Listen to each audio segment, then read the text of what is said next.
الشيطان الرجيم بسم الله الرحمن الرحيم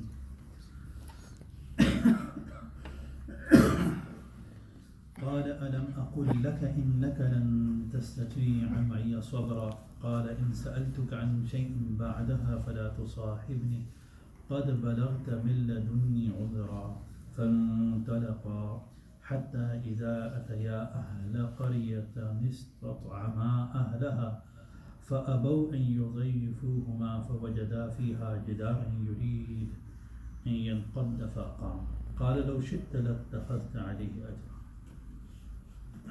بسم الله الرحمن الرحيم صدق الله العظيم صدق رسول النبي الكريم ونحن على ذلك من الشاهدين والشاكرين والحمد لله رب العالمين 16वां पारा चल रहा है आपकी तरावी का माशाल्लाह अल्लाह इसमें मज़ीद बरकत नसीब फरमाए आमीन। दिल बहुत करते उर्दू में बात करें लेकिन नौजवान तबका है English قال ألم أقل لك he said did I not tell you إنك لن تستطيع معي صبرا that you could not bear to be patient with me قال إن سألتك عن شيء بعدها if I ask of you anything after this فلا تصاحبني don't make me your companion in the journey قد بلغت من لدني عذرا you have reached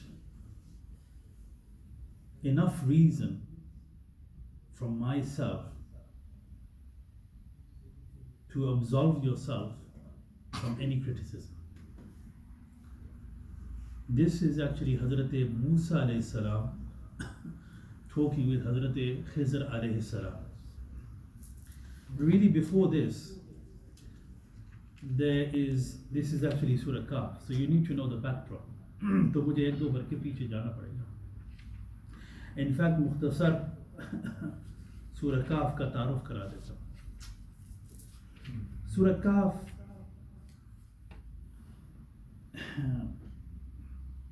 कहते हैं ओट को, गार को. काफ is the cave. And if you look at the words أم حسبت أن أصحاب الكهف والرقيم, Allah names these people, the dwellers of the cave, with two names. That Ashab al-Kahf wal Raqib, and the people of the Kahf and the people of the Raqib. Some ulama ikram have said this is two names for the same group. Some ulama ikram have translated Raqib using the Sifat Mushabba format of an Arabic word, is to mention an attribute of somebody. And the root word of Raqim, Qaf, is Raqam. And if you ask the elders, Raqam also means money, but more before that it actually means writing. So Raqim actually means something which is written. And sometimes Arabic grammar goes in this way, that it sometimes says a file, but it means maf'ul. It means the action, the doer, but the words seem to imply that a person is doing this attribute, yet in actual fact the meaning implied by the author is one who is subjected to an action. This is ulama ikram linguistic terminology.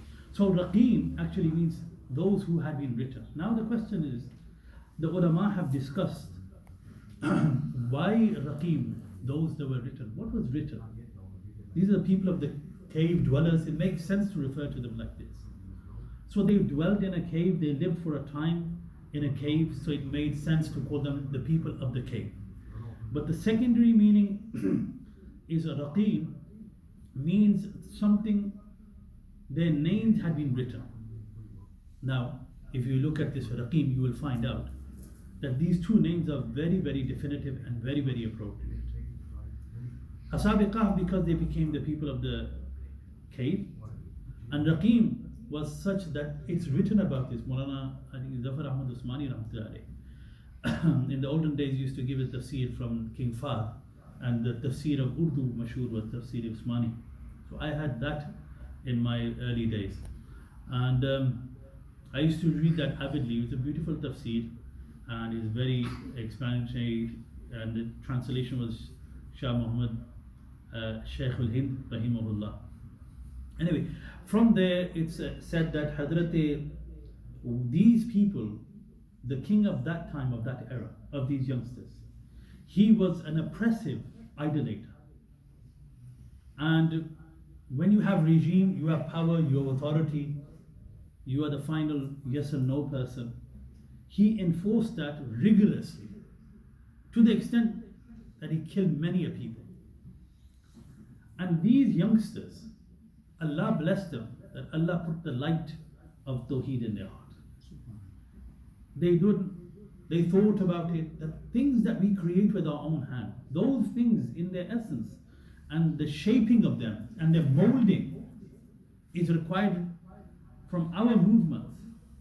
How can we then ask these creatures, these made idols, to fulfill our necessities and our needs when they in themselves are in need and muhtaj of us? It didn't make sense to them.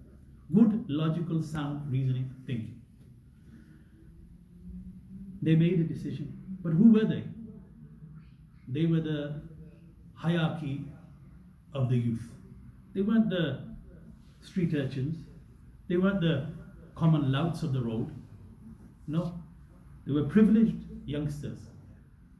And with all their luxury, something that came in their heart, they could not dismiss.